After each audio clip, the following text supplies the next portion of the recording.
जय श्री कृष्ण।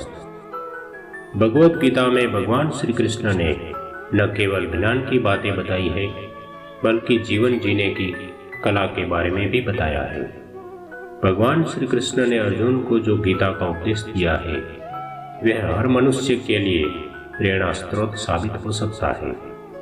गीता में भगवान श्री कृष्ण अर्जुन को उपदेश देते हैं कि जो भी मनुष्य भगवत गीता की उठाकर बातों को अपनाकर अपने जीवन में उतारता है वह सभी दुखों से, वासनाओं से, क्रोध से, ईर्ष्या से, लोभ से, मोह से, लालच आदि के बंधनों से मुक्त हो जाता है।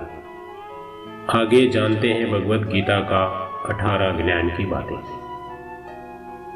आनंद मनुष्य के भीतर ही निवास करता है, परंतु मनुष्य उसे स्त्री में, घर में और बाहरी सुख में खोज रहा है।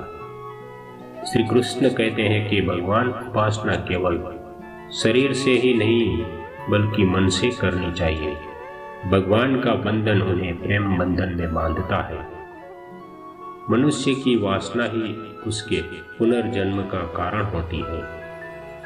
इंद्रियों के अधीन होने से मनुष्य के जीवन में विकार और परेशानियां आती है।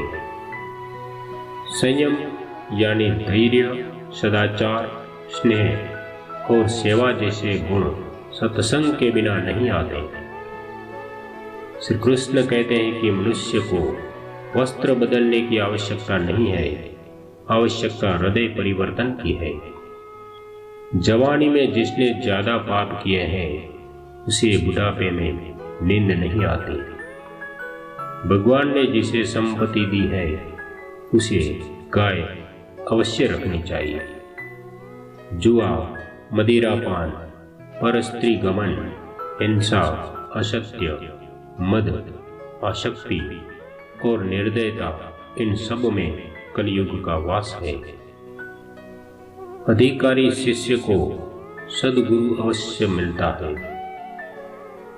श्री कृष्ण कहते हैं कि मनुष्य को अपने मन को बार बार समझाना चाहिए कि ईश्वर के सिवाय उसका कोई नहीं है। साथ ही यह विचार करना चाहिए कि उसका कोई नहीं है, साथ ही वह किसी का नहीं है। भोग में क्षणिक सुख है, साथ ही त्याग में स्थायी आनंद है।